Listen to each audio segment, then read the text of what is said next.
Welcome to Kansas Ag Report. I'm Ken Rogers. On this week's program, we talk marketing with Dr. Dan O'Brien, K-State Ag economist. We caught up with him at the Risk Profit Conference earlier at Kansas State University. We'll also have features from Kansas Soybean Commission, Kansas Department of Agriculture, and Kansas Grain Sorghum, along with the weekly update from the Kansas Livestock Association and market information from Pinion. Kansas Ag Report brought to you in part by the Kansas Soybean Commission, the Soybean Checkoff, progress powered by Kansas farmers. Kansas Farm Bureau, a grassroots ag organization representing the state's farm and ranch families since 1919, kfb.org. And the Kansas Wheat Commission, lending in the adoption of profitable innovations from wheat, online at kswheat.com.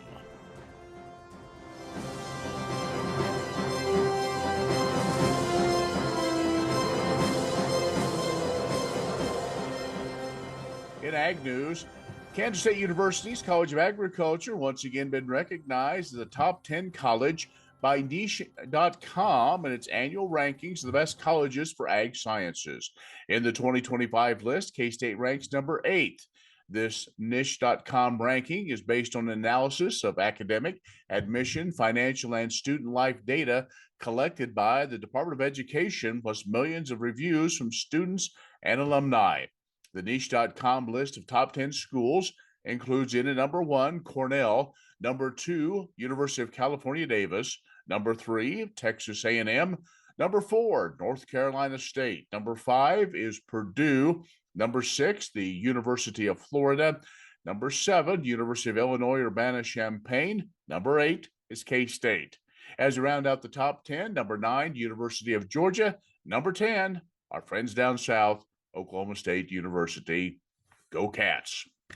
Well, while the 2024 Farm Bill has been stalled for multiple months, the legislative logjam is now showing a few signs of breaking up after key ag groups took to Capitol Hill a few days ago to share the economic reality facing farmers and ranchers. In a House Ag Committee, a Democrat ranking member David Scott said, "We all know that Congress needs pressure to act. That's why in a letter, Chairman Thompson, Chairwoman Stabenow, Ranking Member Bozeman, and he all agree they're better off without another extension at this point." After he met with farmers, Scott said it looks like Congress won't be able to pass a farm bill yet. They asked him, though, if Congress would consider doing a 2-year ad hoc package that would bolster the safety net for the 2024 and 25 croppy years. He said farmers need the certainty and support, and we need to step up to the challenge. Well, the third consecutive year now, Mississippi River water levels are falling again, making shipping those goods difficult.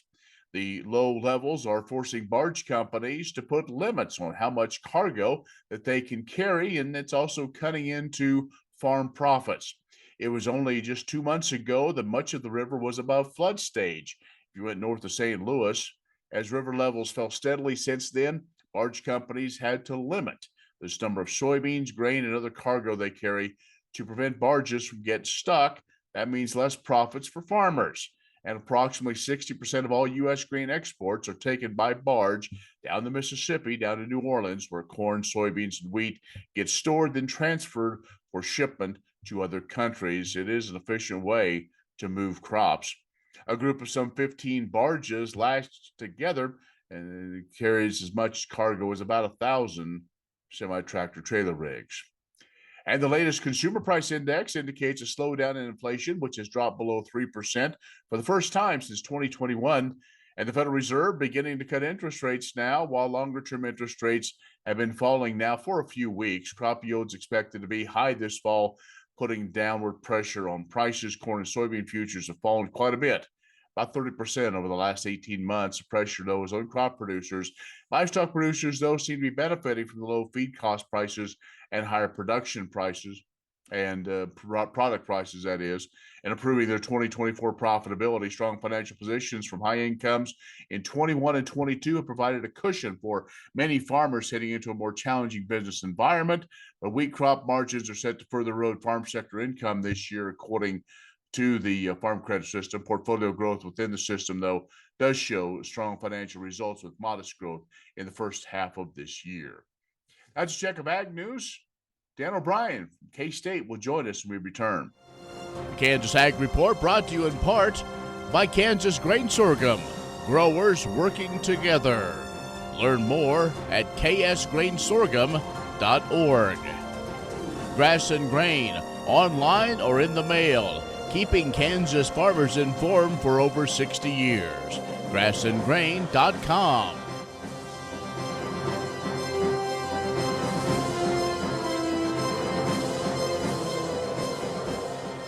And we're joined by Dr. Dan O'Brien, who's K-State grain economist, and we caught up with him at the Risk Profit in Manhattan. Dr. O'Brien, always great to see you. Thank you, Ken. Okay, you talked about kind of gave us a grain outlook, looking to the future, and as we're recording this, we're still a few weeks away from harvest, but we know USDA says we're going to have a bumper crop, but we also know there's some challenges still out there.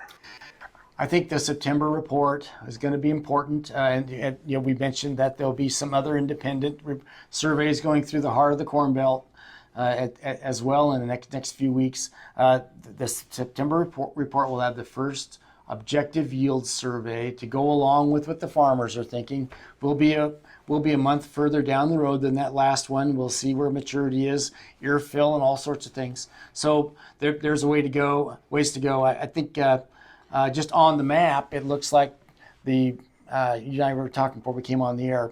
Ohio, parts of Indiana, and Kansas at least look the roughest as far as dry conditions. But then some of that the wet areas to the north, South Dakota, North Dakota. Maybe I'm just doggedly holding on to my cynicism, but all the wetness that you had up in northern Iowa, southern Minnesota, on into Wisconsin and Michigan. I still wonder how that's going to play out. I think you're right. We know we're going to have large numbers. We've talked about it the whole time, really from the time the planters started. So here we are. So what does that mean? I don't think we're going to have necessarily a glut per se, because there's so much uncertainty, Dan, outside. We've got an election coming up. And with an election could mean a change in attitude of exports. Let's hope the U.S. gets more aggressive, but some of that isn't necessarily the aggressiveness. Some is also the dollar. I mean, we've got some challenges. We talked about that this morning in a Grain Outlook with Guy Allen and myself. In that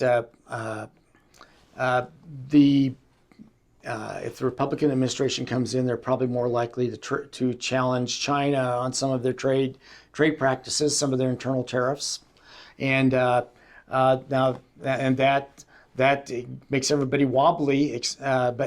But when you look at the actual performance for every one of these commodities, corn, wheat, soybeans, we in the United States are selling less to China this year than we had in the past. And of course, Brazil's had some pretty large crops for corn and soybeans, but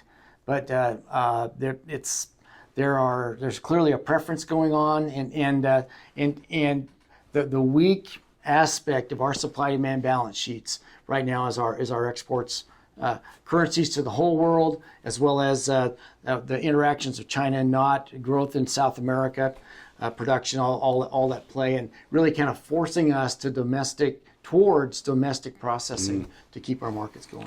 Dr. Dan O'Brien, K-State grain economist, is joining us. We caught up with him at the Risk Profit Conference in Manhattan. We're going to take a break and talk about just how do we make sense of all this? Where are we going to move forward? How things are going to go in the future? We'll do that in just a moment. Kansas Ag Report brought to you in part by the Kansas Livestock Association, supporting members' business interests and meeting consumer demands. KLA.org. Oldie Seed Farms, carrying soil-specific seed. Find them on the web at oldieseed.com. That's OHLDE seed.com. And Kansas Corn, building the future at kansascorn.com.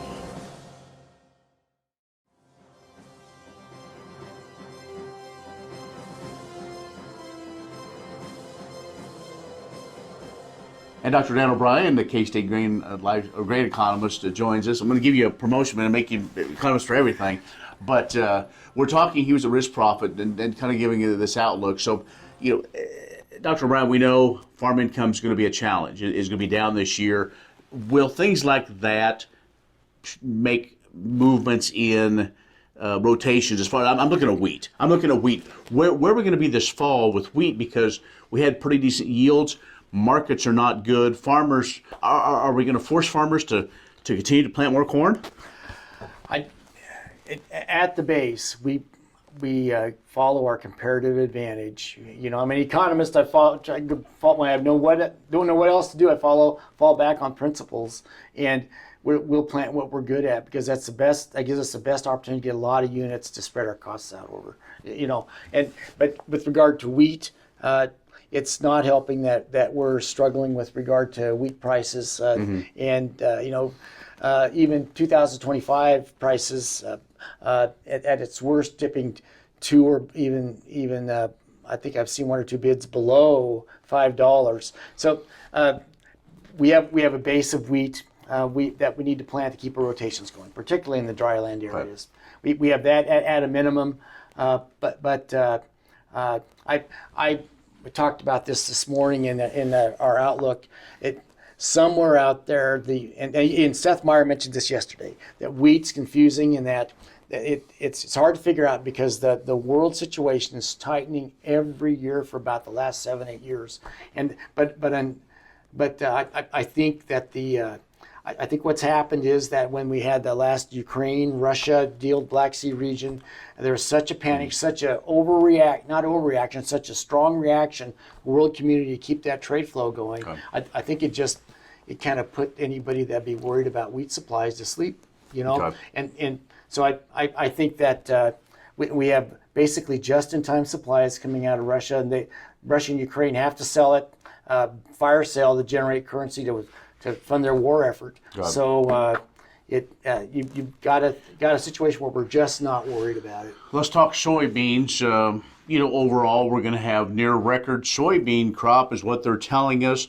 The industry is responding by these crush plants are popping up all over the place. Can we make soybeans sustainable, and will soybeans? I guess it's kind of a loaded question. Who's gonna drive the market of these major commodities moving forward? Brazil is not necessarily going to drive the market, but Brazil, what they produce, they're going to export. They're going to export it, and they're our main competitor. And given their quantity and their currency situation, as far as what's heading off their shores, they've been in a better situation than us. China prefers them, obviously, because that's what they've been doing. China will come to the United States only when Brazil is out, or the prices readjust.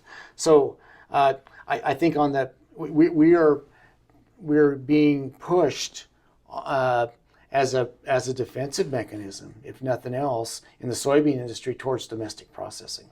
Get renewable diesel, right. Soy diesel, and all manner of things. So we'll probably do what tends to happen in free market capitalist situations. We'll overbuild, and there'll be some times when we're not making money. We have to close some plants. Right. But we have the production capacity without question, and we're seeing it this year. But if I guess to me the key question is, what type of growth will we continue to see in South America? Are they gonna grow all that much more as a dominant player on the export side? If so, then it seems that the crush industry is waiting with open arms to take up the shortfall in usage that's happening from the export side. And to me, that's a major interplay that's going on right now. Okay. Dr. Dan O'Brien does weekly comments, has a whole bunch of stuff you can find every week at agmanager.info. So thanks for joining us. Thanks, Ken. Dr. Dan O'Brien, grain economist at K-State, has joined us here. We'll be back with more in just a moment. Premier Farm and Home has what you need to make your lawn the best in the neighborhood. Hi, I'm Ken. We choose Premier Farm and Home for the professional look that we do ourselves. Feel free to stop in. You can also visit our website at heycow.com.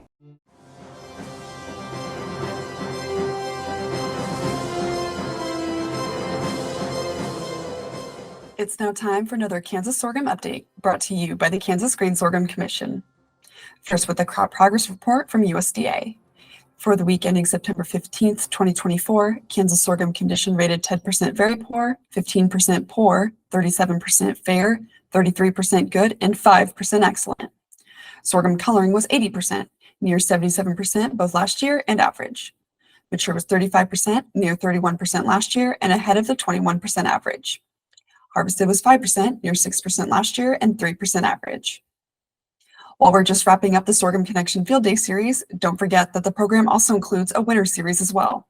The Sorghum Connection team, led by Dr. Rodrigo Onofre, plans to bring multidisciplinary, data-driven information to sorghum producers across Kansas. The agenda is jam-packed with information and includes presentations from industry leaders and students alike, so you won't want to miss these events coming to a community near you this winter. December 4th in Salina, December 5th in Hayes, and December 6th in Garden City.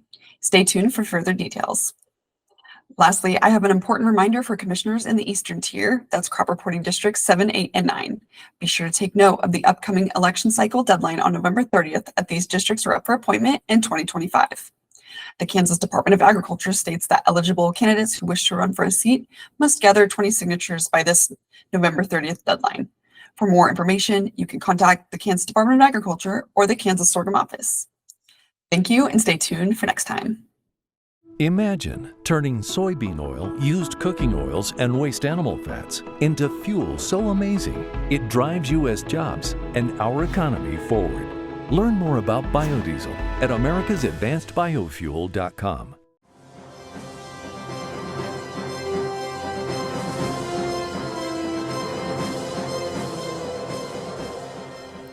Do you have quality soybeans out in your fields this year? Prove it. Maybe you're anticipating a high yield, or perhaps you've grown some high-value soybeans. Whatever you've got, consider entering the 2024 Kansas Soybean Yield and Value Contest. All soybean farmers or individuals involved in farming operations are invited to enter these contests, where you could earn recognition and more. Aside from recognition for high-yielding soybeans, participants in the Kansas Soybean Yield Contest are eligible for monetary awards.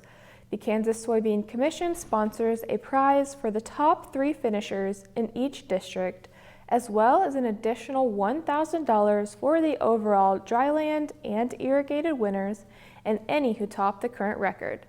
The amounts per district are that first place receives $300, second will earn $200, and third will receive $100. Districts are determined by region, tillage method, and irrigation status, with a total of 18 districts in consideration. No-Till on the Plains supplies additional awards for the no-till categories. The statewide Kansas Soybean Value Contest that analyzes protein, oil, and other soybean qualities is also open for entries. Entrants submit 20-ounce samples, which are evaluated by Ag Processing, Inc. to determine the value. Monetary awards are also given to the 3 highest value entries. Farmers may enter both the yield and value contests. Still not sure the contests are for you? You could win a trip to the 2025 Commodity Classic in Denver, March 2nd through 4th. First place in both contests, as well as one randomly selected participant, earn the trip. All participants receive a t-shirt. The Kansas Soybean Association unveils important date changes for the 2024 contest, including an expedited entry date of November 15th and revisions to the announcement timeline. Results are expected to be released mid-December, followed by official winner recognition at the inaugural Kansas Soybean Celebration, January 31st in Salina. Interested individuals are invited to check out www.kansassoybeans.org/contests to find the details and start making plans to enter. Many seed companies claim to offer the latest genetics, but how many have tested those genetics in soils just like yours? The Oldie Seed Know to Grow research program has fully tested the latest seed genetics in soils that are right in your neighborhood.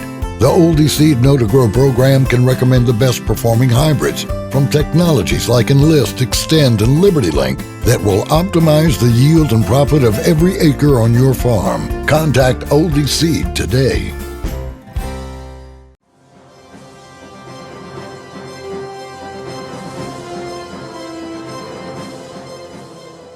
September is Food Safety Education Month, and food safety for all Kansans is part of the mission for the Kansas Department of Agriculture. Often people are surprised that food safety and restaurant inspections fall under the Department of Ag, but we know that food and agriculture are closely tied together, and we work to ensure a safe food supply throughout the entire food supply chain, from the fields to your plates. Foodborne illness still causes 3,000 deaths, 128,000 hospitalizations, and 48 million illnesses each year in the U.S. Our food safety and lodging program works with food wholesalers, food manufacturers, grocery stores, convenience stores, restaurants, food trucks, and other food operations across the state so that they all understand and follow the Kansas Food Code and other statutes that serve to keep consumers safe from foodborne illness. Preparing and selling high-quality, safe food begins with well-trained and knowledgeable food service workers, so we provide educational materials in a variety of ways. Our Food Protection Task Force uses workshops, webinars, and newsletters to expand knowledge on subjects like the food inspection program, food recalls, and other issues. We have created a number of fact sheet handouts for food service establishments to use for staff training and ongoing education, and we have translated these handouts so they're available in Spanish and Chinese in addition to English. Our food safety staff travels the state presenting Focus on Food Safety workshops where they share key steps to preventing foodborne illness in Kansas. Find more about food safety, including the fact sheet handouts and information about the Food Protection Task Force at agriculture.ks.gov/food safety. During Food Safety Education Month, we thank our Kansas food establishments for keeping us safe and healthy. What if U.S. soybean meal were more than a commodity? If seed companies and the soybean checkoff built a better variety? That future is here. The time is now. To meet end-user demands, the Soybean Checkoff is investing in the compositional quality of soybeans, including meal. A message from the Kansas Soybean Commission, the Soybean Checkoff, progress powered by Kansas farmers.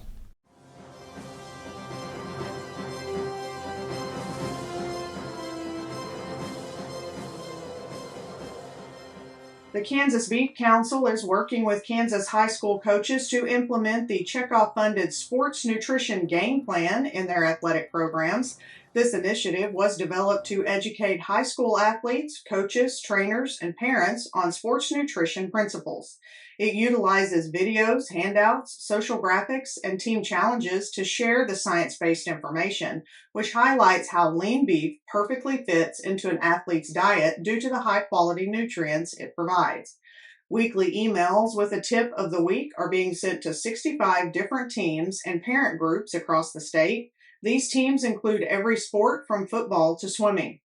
Due to recent dietary intake data highlighting deficiencies among school-age children in essential nutrients such as protein, iron, zinc, and vitamins B6 and B12, this program is incredibly timely.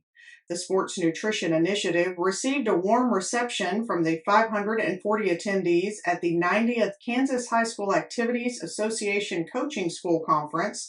KBC Director of Nutrition, Abby Hadari, a registered dietitian, discussed the program's benefits during a presentation on integrating sports nutrition into high school team culture. By promoting the nutritional benefits of beef, which provides much of what adolescents are not getting enough of each day, KBC aims to instill healthy eating habits in young athletes and their families. Imagine turning soybean oil, used cooking oils, and waste animal fats into fuel so amazing it drives U.S. jobs and our economy forward. Learn more about biodiesel at americasadvancedbiofuel.com.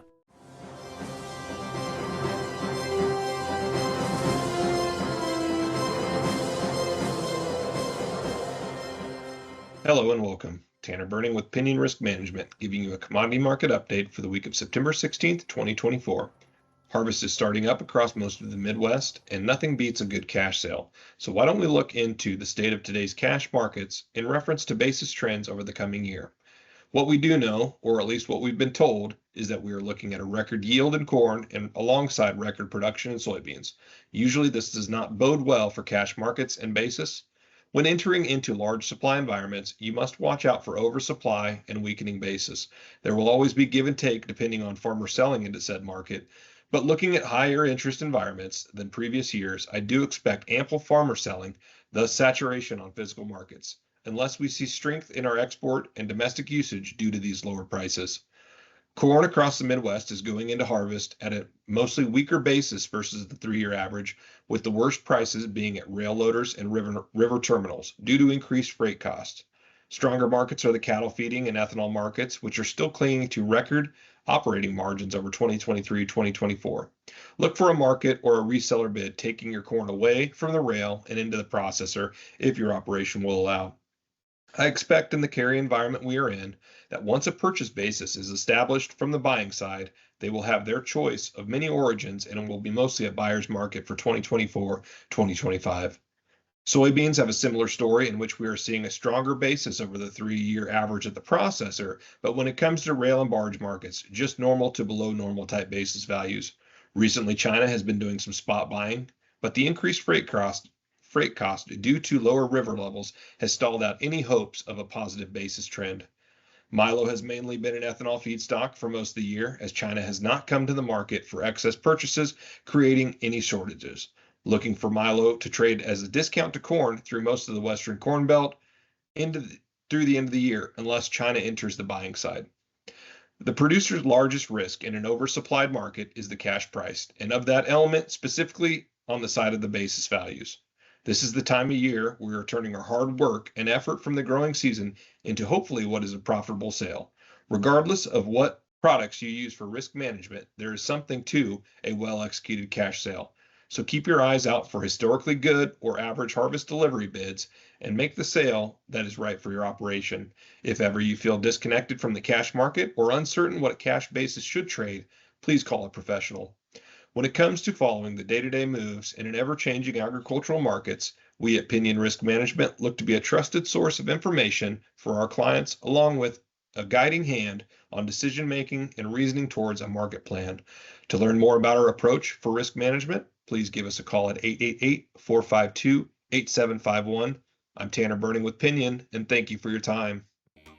The Kansas Wheat Innovation Center in Manhattan is rediscovering ways to get improved varieties and new genetics in the hands of farmers faster. Grower-led and checkoff-funded research initiatives are bringing about positive change. This grassroots leadership provides a strong voice in Topeka and Washington, D.C. Now is the time to partner with Kansas Wheat in moving wheat forward. Kansas Wheat Commission and Kansas Association of Wheat Growers. Farmers investing in their future and yours. Log on to rediscoverwheat.org. That's our program this week. Thanks for joining us. Be social with us at KansasAgReport.net or in our social media channels. I'm Ken Rogers. We'll see you next week on the Kansas Ag Report. What does a brighter, more sustainable future look like in our cities and towns, and how do we get there? When New York needed an alternative fuel source to reduce carbon emissions, the city found what it needed in biodiesel made from U.S. soybean oil.